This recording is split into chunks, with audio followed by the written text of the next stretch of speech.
Hello മച്ചന്മാരെ, നമ്മൾ ഇന്ന് പോകുന്നത് ഗോവയിലെ അതല്ല, നമ്മൾ പോകുന്നത് ഗോവയിലെ വർണ്ണമനോഹര കാഴ്ചകൾ നിങ്ങളെ കാണിക്കാൻ വേണ്ടിയിട്ടാണ്. ഇതുപോലുള്ള കാഴ്ചകൾ കാണാൻ വേണ്ടി ഞങ്ങളോടൊപ്പം കൂടിക്കോ, സബ്സ്ക്രൈബ് ചെയ്തോ. ഓക്കെ, പോയാലോ?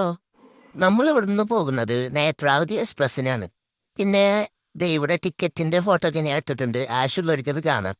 പിന്നെ പ്രത്യേകിച്ച് സാധാരണ പറയുന്ന പോലെ തന്നെ ലൈറ്റ് ആയിട്ട് നമ്മുടെ ട്രെയിൻ ഇവിടെ എത്തിയിരിക്കുകയാണ്. സാധാരണ റെയിൽവേ സ്റ്റേഷൻ പോലെയൊക്കെ തന്നെയാണ് ഇവിടെ, പ്രത്യേകിച്ച് നമുക്ക് കാണിച്ചു തരാനൊന്നുമില്ല. അതുകൊണ്ട് നിങ്ങൾ ചുമ്മാ ട്രെയിനിന്റെ വീഡിയോ കണ്ട് ആസ്വദിക്കുക. ഇത് കണ്ട് ഇത് നിങ്ങളെ പ്രത്യേകിച്ച് കാണിച്ചിട്ട് ഉപകാരമൊന്നുമില്ല എന്നറിയാം, എന്നാലും ഞാൻ വെറുതെ കാണിക്കാണ്. ഇത് നമ്മുടെ ഗൂഗിൾ മാപ്പാണ് ഗോവയ്ക്കുള്ളത്. അങ്ങനെ നമ്മൾ പോയി ലാസ്റ്റ് ഗോവയിൽ എത്തിയത് ഗൂഗിൾ മാപ്പ് മാത്രം കേട്ടാ. നമ്മളിത് ഇപ്പോഴും പോയോണ്ടിരിക്കുക. പോകുന്ന വഴിയിൽ വശ്യമനോഹര കാഴ്ചകൾ നമുക്ക് ഇതിങ്ങനെ കാണാം. ഇതിപ്പോ പുതുമയൊന്നുമില്ല പോലും. നമ്മൾ ഗോവയ്ക്ക് പോകുമ്പോ ഇതൊക്കെ ഒരു പുതുമയായിട്ട് നമ്മൾ മനസ്സിലങ്ങോട്ട് ഉൾക്കൊള്ളണം. വിശന്ന് വയറ് തള്ളക്കി വിളിച്ചുടങ്ങിയപ്പോ ഒരു പിസ്സ അങ്ങോട്ട് ഓർഡർ ചെയ്തു. നിങ്ങൾക്കറിയാലോ, റെയിൽവേലത്തെ ഫുഡൊക്കെ കഴിച്ച് കഴിഞ്ഞാൽ വയറിളക്കി ചാവും ഞാൻ ഗോവയ്ക്ക് എത്തുമ്പോഴേക്കും. അതുകൊണ്ട് റിസ്ക് എടുക്കാൻ നിന്നില്ല. അപ്പോഴേക്കും ഒരു ഉറക്കം കഴിഞ്ഞപ്പോഴേക്കും തവിൻ റെയിൽവേ സ്റ്റേഷനിൽ നമ്മൾ എത്തിയിട്ടാ. അങ്ങനെ തവി റെയിൽവേ സ്റ്റേഷനിൽ നിന്ന് ഒരു ബസ് എടുത്ത് ഞാൻ നേരെ മപ്സയ്ക്ക് പോയി. മപ്സലാണ് നമ്മുടെ മെയിൻ ഹബ്ബ്. എന്താ കാര്യം എന്ന് വെച്ച് കഴിഞ്ഞാൽ അവിടെ നിന്നാണ് എല്ലായിടത്തേക്കും വണ്ടികളുണ്ടാവുക. ഇല്ലെങ്കിൽ പിന്നെ നമ്മൾ നടന്ന് പാട്ടാവും. അങ്ങനെ ഇവിടെ കുറെ ആളിനെ തിരിഞ്ഞ് ലാസ്റ്റ് ഞാൻ അത് കണ്ടുപിടിച്ചു മച്ചാമാരെ. അതാണ് നമ്മുടെ ഈ റെന്റൽ സ്കൂട്ടർ. ഇവിടെ എന്ന് വെച്ച് കഴിഞ്ഞാൽ പച്ച, മഞ്ഞ, നീല, ചോപ്പ, കറുപ്പ എന്ന് തുടങ്ങി സകല കളറിൽ നമുക്ക് വണ്ടിയെ കിട്ടും. ഇതിലിപ്പോ ഏറ്റവും റൈറ്റ് കുറവുള്ള വണ്ടി നോക്കി ഞാനങ്ങോട്ട് എടുത്തു. 3 ദിവസത്തേക്ക് 1100 രൂപയുള്ളൂ മച്ചമാരെ. അടിപൊളി റൈറ്റല്ലേ? നിങ്ങൾ വരുമ്പോഴും ഇവിടെ തന്നെ എടുത്തോ, ഒന്നും നോക്കണ്ട. നല്ലോണം ചവിട്ടി ഈ റൈറ്റിലുണ്ടോ ഉറപ്പിച്ചോ. ഇതിലും കുറവും കിട്ടാണ് സന്തോഷം. പിന്നെ വണ്ടി എടുക്കുന്ന ടൈമോട് കൂടി ഒരു വീഡിയോയും കൂടി എടുത്ത് വയ്ക്കുക. ഇല്ലെങ്കിൽ നമ്മൾ 3 ദിവസം കഴിഞ്ഞിട്ട് വരുമ്പോൾ വണ്ടിക്ക് ഹെഡ്ലൈറ്റ് ഇല്ല, സ്റ്റീറിംഗ് ഇല്ല, ടയറില്ല, അതില്ല ഇതില്ല എന്നൊക്കെ പറഞ്ഞ് ഈ മാമന്മാരും വീണ്ടും കുറെ കാശ് പോകും. അപ്പൊ ആവശ്യമില്ലാത്ത പണിക്ക് കണ്ട നിങ്ങളൊരു ഇതേപോലത്തെ ഒരു 360 വീഡിയോ എടുത്ത് വയ്ക്കുക. മച്ചന്മാരെ, നമ്മുടെ ഈ ഒരു യാത്രയിൽ ഗൂഗിൾ മാപ്പ് ഒരു അവിഭാജ്യ ഘടകം തന്നെയാണ്. കണ്ടില്ലേ, എവിടെ നോക്കിയാലും ഗൂഗിൾ മാപ്പ് തന്നെ ഗൂഗിൾ മാപ്പ്. അങ്ങനെ നമ്മൾ മപ്സിൽ നിന്ന് വണ്ടി എടുത്ത് നമ്മൾ താമസിക്കുന്ന പ്രോപ്പർട്ടിക്ക് അങ്ങോട്ട് ഗൂഗിൾ മാപ്പ് ഇട്ട് നേരെ അങ്ങോട്ട് വിട്ടത് ഗൂഗിൾ മാപ്പ് മാത്രമാണ്. ഞാൻ പോവാൻ നിൽക്കുന്നുള്ളൂ. അങ്ങനെ നമ്മുടെ റോഡൊക്കെ നോക്കണമെങ്കിൽ വലിയ കുഴപ്പമില്ല. അങ്ങനെ നമ്മൾ പോയി ലാസ്റ്റ് ഡോൾഫിൻ ചാടുന്ന സ്ഥലത്തൊക്കെ കൊണ്ടൊന്ന് വണ്ടി നിർത്തി മപ്സേരെ ബോർഡും കണ്ട് മാപ്പോട്ട് നോക്കി നിൽക്കുമ്പോഴാണ് അവിടെ അതാ വലിയൊരു പള്ളി. നമ്മൾ സാധാരണ ഈ പള്ളിയുടെ ഉള്ളിലൊന്നും കയറാറോ കുറുബസാരിക്കലോ കുർബാന കൈകൊള്ളുന്ന പരിപാടികളൊന്നും ഇതിൻ്റെ അകത്തോട്ട് നമ്മൾ അതിൻ്റെ ഉള്ളിൽ കയറാൻ നിന്നില്ല. പുറത്ത് നിന്ന് അതിൻ്റെ ഉള്ളിലത്തെ കുറച്ച് വിഷ്വലൊക്കെ എടുത്ത് നൈസായിട്ട് ഒന്ന് മാറാമെന്ന് വിചാരിച്ചപ്പോഴാണ് അച്ഛൻ കണ്ണു കുറിപ്പിച്ച് നോക്കുന്നത്. പിന്നെ ഒന്നും നോക്കിയില്ല, അവിടുന്ന് ജീവനെ കൊണ്ടുപോകുന്നു. അങ്ങനെ ഈ ഗോവൻ പള്ളിയിൽ അന്തിറങ്ങുന്ന കുറച്ച് പൊതുജനങ്ങളുടെ ഒരു കൂട്ടായ്മയുടെ അടുത്തേക്കാണ് നമ്മൾ ഈ പോകുന്നത്. അവിടെ പുല്ലൊക്കെ പിടിച്ച് കിടക്കാണ്. ജസ്റ്റ് ഇതിവിടെ പോയപ്പോൾ ഒന്ന് കയറി എന്നുള്ളട്ടാ, ആർക്കും പരിഭവമൊന്നും തോന്നരുത്. അങ്ങനെ നമ്മുടെ ഡോൾഫിനൊക്കെ നോക്കി കണ്ട് അങ്ങനെ നമ്മൾ വീടല്ല നമ്മുടെ റൂമിലേക്ക് അങ്ങോട്ട് എത്തി. പതിവ് പോലെ തന്നെ റൂമൊക്കെ നമുക്ക് വളരെ റൈറ്റ് കുറവ് നമ്മൾ ഓൺലൈനിൽ നോക്കി ബുക്ക് ചെയ്തു. നിങ്ങൾ അടുത്ത പ്രാവശ്യം വരുമ്പോഴും ഈ ഗൂഗിൾ മാപ്പിൽ കാണുന്ന പ്രോപ്പർട്ടി എടുക്കുന്നത് നല്ലത്. അങ്ങനെ നമ്മൾ റൂമിൻ്റെ ഉള്ളിലേക്ക് കയറി. ഒരു ഡബിൾ റൂം അല്ലെങ്കിൽ സിംഗിൾ റൂം എന്നൊക്കെ വേണമെങ്കിൽ വിളിക്കാം. വളരെ ചെറിയ റൂമാണ്, അറ്റാച്ച്ഡ് ബാത്റൂമും കാര്യങ്ങളൊക്കെ ഉണ്ട്. ഇതൊക്കെയാണ് ആ റൂമിലത്തെ കാഴ്ചകൾ.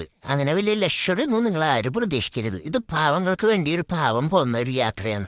നിങ്ങൾ അങ്ങനെ മാത്രമേ ഇതിനെ കാണാൻ പാടുള്ളൂ.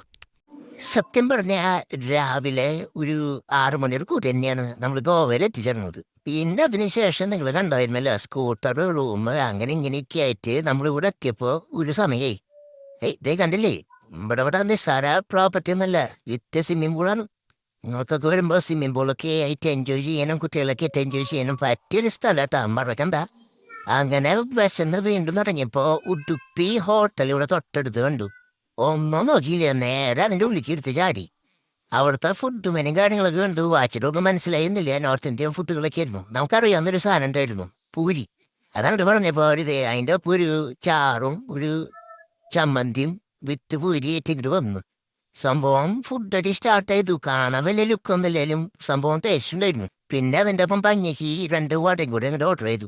അതും അകത്താക്കി.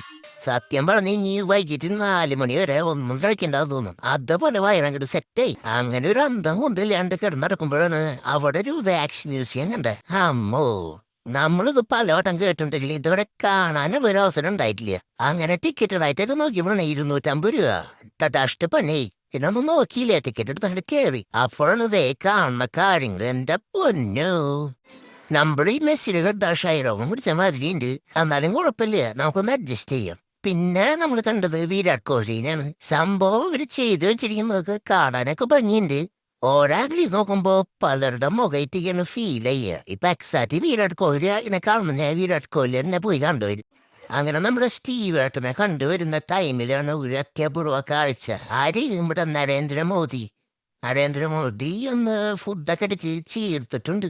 അപ്പോഴാണ് അതേ നമ്മുടെ ആപ്പിൾ കണ്ട് തലയ്ക്കേക്ക് വീണ് കിളി പോയി നമ്മുടെ ഐസക് ന്യൂട്ടൻ നിൽക്കണേ. പിന്നെ അങ്ങനെ വന്നപ്പോഴാണ് നമ്മൾ ഇവിടെ പുട്ടാട്ടിനെ കണ്ടേ.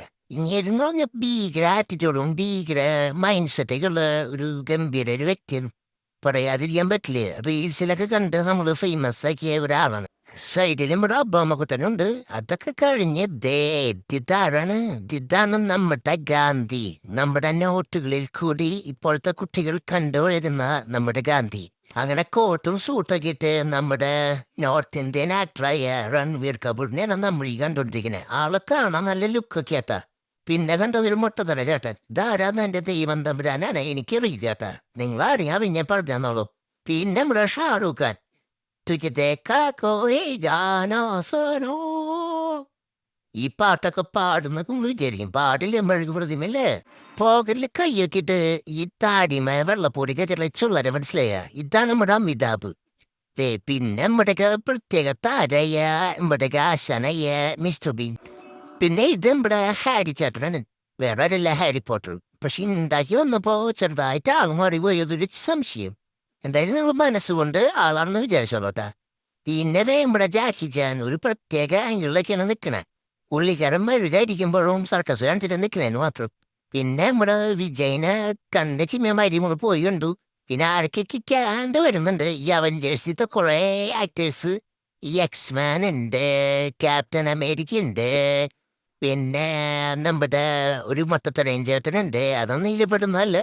പിന്നെ ആരൊക്കെ ഉണ്ട്. അവസാനം കണ്ടത് ഇവിടെ അയ്യന്മാനും. അത് കണ്ടപ്പോ ഒരു ആശ്വാസമായി. ഇപ്പൊ ഈ കാണുന്ന കുറെ ചേച്ചിമാരും ചേട്ടന്മാരൊക്കെ ഉണ്ട്. ഇതൊക്കെ ആരാണെന്നുള്ളത് നിങ്ങൾ എന്നെ കമന്റിൽ പറ്റാൻ ഞാൻ സമയം തന്നെ എത്താൻ മതിട്ടാ. അതേപോലെ തന്നെ പിന്നെ പറയത്തക്ക രീതിയിൽ പിന്നെ നമുക്ക് വേണ്ടപ്പെട്ട ആൾക്കാരൊന്നും കാണില്ലേ. പിന്നെ ട്രോം ക്യൂസ് അങ്ങനെയുള്ള ജിമിട്ടന്മാരൊക്കെയാണുള്ളത്. എന്തായാലും ഇവരൊക്കെ നിങ്ങൾ കണ്ട്.